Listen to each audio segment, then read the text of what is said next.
My name's Tim and I've just seen Man of Steel. My father believed if the world found out who I really was, they'd reject me. He was convinced that the world wasn't ready. What do you think? I mean, it's an absolutely huge and spectacular version of Superman, this. You've never seen one like it, for sure. What we've got here is a combination of two approaches. So Christopher Nolan, who's written and produced this new version of Superman, obviously is trying to take it back to the origins of the story in the same way that he did with the Batman films. Directing, we have Zack Snyder, who's brought a lot of kind of visual pizzazz to his comic book adaptations, 300 and Watchmen. And the two kind of combine to make a very gritty version of the Superman story, which I think people will find extremely satisfying. My name is General Zod. To Kal-El, I say this: surrender within 24 hours, or watch this world suffer. I think what they've deliberately chosen to do is look at the DC Comics origins of Superman, which did present him as a pretty kind of brooding figure. So we lose a little bit of the romance and the levity, I think, that we did get in Richard Donner's version. I think this is a slight sacrifice. There's nothing like the chemistry between Superman and Lois Lane, who's played by Amy Adams in this, as a rather serious investigative reporter. And the moments of humour are pretty few and far between. What's the S stand for? It's not an S. On my world, it means hope. Well, here it's an S. How about Excuse me.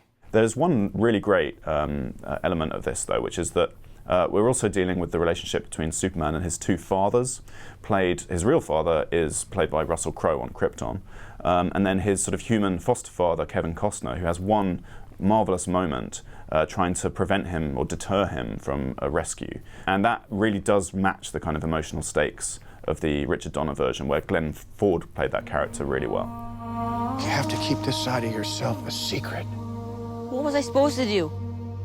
Just let him die? Maybe. There's huge scale destruction sequences, skyscrapers collapsing. There's a lot of outer space action, which might remind you a little bit of the Star Trek movies. There's some of the same kind of techniques going on there. You will not win. For every human you save, we will kill 1 million more. There's some fantastic design. The production designer, Alex McDowell, who did The Crow, brings a real imagination, I think, to the kind of crafting of the world of Krypton. So it really delivers on that kind of visual level, and on the audio level too. There's a wonderful score by Hans Zimmer, which I think will be another popular element of the film, and reminds you in places of John Williams' music without ever copying it directly. It sounds more like one of the Dark Knight films, in fact, Batman films. In time, you will help them accomplish wonders.